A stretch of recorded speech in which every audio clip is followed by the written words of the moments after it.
السلام علیکم ورحمۃ اللہ وبرکاتہ۔ امید ہے کہ آپ حضرات خیر و عافیت سے ہوں گے۔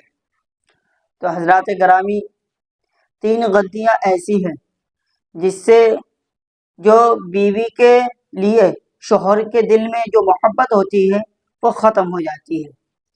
3 غلطیاں بہت خطرناک چیز ہے، آپ اس سے بچیے، اور جو میرے بہنیں ہیں وہ بھی اپنے ہسبینڈ سے، اپنے شوہر سے یہ 3 غلطیاں نہ کریں۔ اگر آپ یہ کرتی ہیں تو آپ کے لیے آپ کے ہسبینڈ کے دل سے، آپ کے شوہر کے دل سے محبت ختم ہو جاتی ہے، اور دنیا و آخرت بھی برباد ہو جاتی ہے۔ اب وہ 3 غلطیاں وہ سن لیجئے کیا کیا ہے۔ دیکھیے، سب سے پہلے جو ہے ناشکری۔ یہ جو ناشکری ہے نا، عورتوں کے اندر اور بیویوں کے اندر بہت زیادہ پایا گیا ہے، اور کثرت سے بھی پایا گیا ہے۔ ناشکری کے اگر کچھ ہو جائے کہ بیوی اپنے شوہر سے یہ کہتی ہے کہ آپ نے میرے لیے کیا کیا، یہ جو لفظ ہے نا، اور یہ جو جملہ ہے، بڑے خطرناک چیز ہے کہ آپ نے میرے لیے کیا کیا۔ اس لفظ کی وجہ سے، اس جملے کی وجہ سے جو شوہر کا جو دل ہے نا، وہ بالکل ریزہ ریزہ ہو جاتا ہے، بالکل چھلنی ہو جاتا ہے، ٹوٹ ٹوٹ کر بکھر جاتا ہے۔ اور جو ہسبینڈ کے دل میں، شوہر کے دل میں جو محبت ہوتی ہے وہ ختم ہو جاتا ہے۔ اور یہ بھی کہتی ہے کہ میں آپ کے ساتھ شادی کرنے کے بعد 8 سال ہو گئے، 10 سال ہو گئے، 12 سال ہو گئے، 20 سال ہو گئے، مجھے کچھ بھی سکون نہیں ملا، اور آپ نے میرے لیے کچھ بھی نہیں کیا۔ بتائیے، ان کے دل میں جو ہے ایک جو ہے بالکل دل جو ہے چھلی چھلی ہو جاتا ہے، ٹوٹ ٹوٹ کر بکھر جاتا ہے۔ اور جو بیوی کے لیے جو محبت ہوتی ہے شوہر کے دل میں، ہسبینڈ کے دل میں، وہ بالکل ختم ہو جاتی ہے۔ بھلے ہی وہ اس دل ٹوٹنے کی وجہ سے اپنے نکاح کو برقرار رکھتا ہے، اپنے رشتہ کو برقرار رکھتا ہے، کیونکہ وہ مجبوری ہے، کیونکہ وہ اس کی بیوی ہے، وہ اس کی اہلیہ ہے۔ اسی لیے آپ جو ہے ایسے غلطی نہ کریں۔ ایک حدیث میں آتا ہے کہ ایک مرتبہ آپ صلی اللہ علیہ وسلم عورتوں کے درمیان بیٹھے ہوئے تھے، اور انہوں نے کہا، میں جب جہنم میں گیا تو عورتوں کو کثرت سے جہنم میں دیکھا۔ تو عورتوں نے پوچھا، اے اللہ کے رسول، اے اللہ کے حبیب، وجہ کیا؟ اللہ کے رسول صلی اللہ علیہ وسلم نے فرمایا کہ انہی میں بہت سارے گناہ ایسے ہیں جو عورتوں کو جہنم میں دیکھا گیا، اور انہی میں سے ایک ہے جو عورتیں جو ہے ناشکری کرتی ہیں۔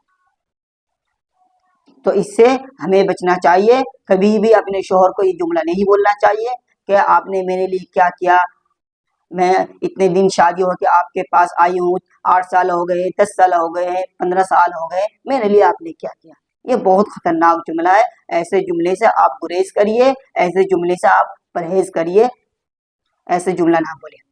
اب آتے ہیں دوسری چیز جو ہے لعن طعن کرنا۔ اب یہ لعن طعن ہوتا کیا ہے، یہ سن لیجئے۔ لعن طعن یہ ہے کہ ذرا ذرا سی بات پر اپنے شوہر سے بحث کرنا، بد زبانی کرنا، اور یہ کہنا کہ، اور کبھی کبھی ایسا ہوتا ہے کہ اگر شوہر آفس سے لیٹ آتا ہے تو گھر آنے کے بعد فوراً اس کی بیوی یہ بولتی ہے، آپ کو اتنا دیر کیسا ہو گیا، کیا وجہ تھی۔ یہ لعن طعن۔ اور بھی بہت ساری چیزیں ایسے ہیں۔ دیکھیے، ایک تو ہوتا ہے بیوی اپنے فکر کی وجہ سے پوچھتا ہے، آپ کو کیا ہو گیا تھا، اتنے لیٹ سے آپ کیوں آئے، خیریت تو ہے نا۔ یہ ایک فکر والی بات ہے۔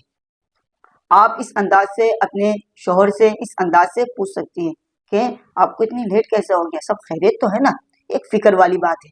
لیکن یہ کہنا آپ اتنا لیٹ سے کیوں آئے، اور آج کل آپ دیر سے آ رہے ہیں، لیٹ سے آ رہے ہیں، کیا وجہ ہے، آپ کہاں رہتے ہیں۔ لعن طعن، یہ لعن طعن کرنا بہت بری چیز ہے، اور اس سے ہمیں بچنا بھی چاہیے۔ ذرا ذرا سی بات پر آپ اپنے شوہر سے سوال جواب کرنے لگ جاتے ہیں، بد زبانی کرنے لگ جاتے ہیں۔ اس سے کیا ہوتا ہے، دنیا و آخرت ہماری خراب ہو جاتی ہے۔ اور اگر دنیا تو خراب ہے ہی ہے، آخرت بھی خراب ہو جاتی ہے، اور جو شوہر کے دل میں جو اس کی محبت ہے وہ ختم ہونے لگتی ہے، وہ ختم ہو جاتا ہے۔ کیونکہ دیکھیے اگر شوہر اگر باہر سے آتا ہے، تھکاوٹ سے آتا ہے، اس کو تھکان دور کرنے کے لیے اس کو پہلے پیار سے بات کرے، پانی پلائے، ایسا نہیں کہ آتے ہی فوراً لان تان کرنے لگ جائے، بد زبانی کرنے لگ جائے، یہ نہیں کرنی چاہیے۔ اس سے شوہر کا دل ٹوٹ جاتا ہے اور ہماری دنیا و آخرت بھی برباد ہو جاتا ہے۔ اب آئیے نمبر تین جو ہے شوہر کے ساتھ اطاعت و فرما برداری کرنا۔ اطاعت و فرما برداری جو ہے، دیکھیے اگر شوہر شریعت کے مطابق، شریعت کے حساب سے اگر کہ اپنی بیوی کو کچھ کام بولتا ہے تو وہ اس کام کو بیوی کو کر لینا چاہیے فوراً، اور اگر شریعت کے خلاف اگر بولتا ہے تو نہ کرے، کیونکہ وہ شریعت کے خلاف ہے۔ اور جو بھی بات ہوتی ہے وہ تو سننے میں ہی سمجھ میں آ جاتا ہے کہ یہ شریعت کے خلاف ہے۔ تو آپ جو بیوی حضرات ہیں جو اپنے شوہر کی یہ بات سنیں کہ وہ شریعت کے خلاف بول رہا ہے تو اس کام کو نہ کرے، اور اس کے علاوہ اگر کچھ بھی کام بولتا ہے وہ اپنے شوہر کی اطاعت کرنا چاہیے، ان کا کہنا ماننا چاہیے، کچھ بھی کرے۔ وہ اپنی زبان سے کچھ بھی بولے کہ میرے لیے وہ لا دو، میرے لیے وہ لا دو، کرے، کیونکہ وہ شریعت کے خلاف بھی نہیں ہے اور حق بھی ہے اپنی بیوی کو اوپر اپنے شوہر کے لیے۔ تو حضرات گرامی یہ تین چیزیں ایسی ہیں اور جو کہ ان تین چیزوں سے بچنا چاہیے، اور یہ تین چیزیں جو ہے میں نے آپ کو بتایا، ایک ناشکری، اور یہ لعن طعن کرنا، اور تیسرا جو ہے اطاعت و فرما برداری کرنا۔ ناشکری میں یہ بھی آتا ہے کہ اگر شوہر آپ کو کچھ بھی دے رہا ہو، چاہے آپ کو ایک جوڑا کپڑا دے رہا ہو یا تھوڑا سا کھانا دے رہا ہو، اس میں بھی آپ شکریہ ادا کریے، کیونکہ لئن شکرتم لازیدنکم، کہ دیکھیے اگر شکریہ ادا کریں گے کہ اگر آپ کا اگر وہ 5 روپے دے رہا ہو تو شکر ادا کریں، اللہ سبحانہ وتعالیٰ اس کو 10 کر دیں گے، اور اگر آپ کو 10 روپے دے رہا ہو تو آپ شکر ادا کریں، اللہ سبحانہ وتعالیٰ اس کو 20 کر دیں گے، اور اگر آپ کو 20 روپے دے رہا تو اللہ سبحانہ وتعالیٰ آپ کو 30 کر دیں گے۔ اسی لیے شکریہ ادا کرنا چاہیے اپنے شوہروں کا، کبھی بھی ناشکریہ ادا نہیں کرنا چاہیے۔ اور یہ تین چیزیں ایسی ہیں جو ہمیں بچنا بھی چاہیے اور ہمیں اس سے پرہیز بھی کرنا چاہیے۔ میرے خیال سے آپ اس ویڈیو کو اچھی طرح سمجھ گئے ہوں گے اور اس بات کو اچھی طرح اپنے دماغ میں ڈال لیے ہوں گے، اور جو بھی آپ کے دماغ میں اس کے متعلق کچھ بھی اشکال ہو آپ میرے کمنٹ باکس میں کمنٹ کر سکتے ہیں، میں آپ کو انشاءاللہ قرآن و حدیث کے روشنی میں جواب دینے کی کوشش کروں گا۔ اب میں آپ سے نیکسٹ ویڈیو میں ملتا ہوں۔ السلام علیکم ورحمۃ اللہ وبرکاتہ۔